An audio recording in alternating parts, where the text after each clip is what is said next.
Do you really need $1 million to retire? For years, we've been told that hitting that $1 million mark is essential for a comfortable retirement. But what if that's not the case? Recent studies suggest that $50,000 to $100,000 in savings might be enough for many retirees. This bold claim goes against everything that we've been taught about retirement planning. Join me as we dive deep into the numbers, challenge conventional wisdom, and uncover what you truly need to secure your retirement. Hey there, I'm Jonathan Rankin, and welcome to the Think Retirement channel. So let's start with the big question. Why is $1 million often touted as the benchmark for retirement savings? Well, the truth is this figure is more of a societal construct than a personalized finance strategy. It's a nice round number and it sounds impressive. But what most people don't realize is that the actual amount you need to retire depends entirely on your lifestyle, expenses, and income sources, not on some arbitrary benchmark. Recently, I came across a piece by Andrew Biggs, an economist, that made waves with his claims that many retirees can live comfortably with just $50,000 to $100,000 in savings. His argument is rooted in data from the Federal Reserve, which shows that actual account balances for retirees are far lower than commonly recommended figures. For example, median retirement savings for Americans between 65 and 74 is well below $1 million. Yet 82% of retirees in this age group feel financially comfortable according to the Federal Reserve data. So how are they making it work? For many, the answer lies in Social Security and low living expenses. See, Social Security has a huge role in retirement. It provides a significant safety net for retirees. The typical retired couple receives about $46,000 annually in Social Security benefits, or nearly $4,000 a month. For retirees with paid-off homes or those living in lower-cost regions, this may cover most, if not all, of their basic expenses. But here's the catch. You see, Social Security alone isn't always enough, and for retirees who still have mortgages, medical expenses, or a desire to travel and have any sort of leisure activity, additional savings are going to be crucial. Now let's talk about where that $1 million figure comes from. Well, financial institutions like Fidelity often recommend saving 10 times your annual salary by the age of 67, assuming that you're going to withdraw about 4% annually. See, if your household earns $70,000 a year, well then Fidelity suggests that you should have $700,000 saved by retirement. And with a 4% withdrawal rate, that provides $28,000 a year in income on top of Social Security.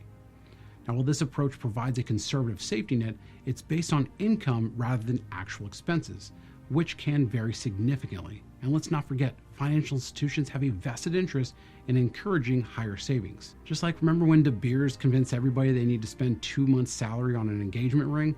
Well, investment firms benefit when you save more with them. Now, we've got to look into this claim of $50,000 to $100,000 of savings and ask ourselves, is this realistic for most people? See, while some retirees can make this work, it's not a universal solution, and here's why. It's the decline of pensions. See, many current retirees rely on pensions, which reduce their dependence on personal savings.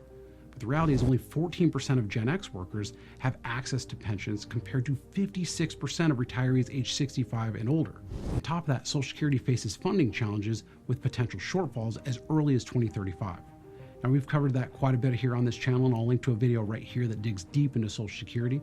But future reforms could mean reduced benefits or higher eligibility ages for younger generations. On top of the decline in pensions and Social Security issues, there's also rising costs. Whether it's healthcare, housing, and inflation overall, it's affecting how far our savings can actually stretch. So how much do you really need?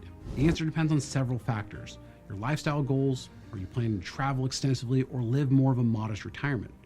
Depends on your expenses. Do you have a paid-off home or ongoing debts? Depends on your income sources. Beyond Social Security, do you have any pensions or rental income, or do you plan on doing any part-time work? See, for most people, the solution lies somewhere between the extremes. While $1 million isn't always necessary, $50,000 to $100,000 is likely too conservative for future retirees without pensions or other income sources. If you want to know if you're on track or how do you find what you need, I'm going to link to this video right here that you've got to check out, where I dive deep into how to figure out what you need for retirement. You see, the key to success is personalization. The real takeaway is this: your retirement savings goal should be unique to you. Instead of focusing on arbitrary benchmarks, take the time to actually calculate things. Calculate your expected annual expenses in retirement, calculate your income sources from things like Social Security and pensions, and then that gap that needs to be covered by your savings, that will identify itself. So what about you? How much do you think you actually need to retire comfortably? Are you aiming for that $1 million mark? A lot more? something completely different, share your thoughts in the comments below. I'd love to hear if you think you could retire with $50,000 to $100,000 in savings. Now, if you're thinking to yourself, Jonathan, I have no clue what I need to retire, then do me a favor, click the link in the description below. A member of our team will be happy to put together a comprehensive retirement analysis for you to show you exactly what you need to retire. If you found this video helpful, do me a favor, hit that subscribe button so you don't miss any of our retirement videos, because we're here every single week to make sure you have everything you need to retire comfortably and confidently. Until next time, thanks for watching.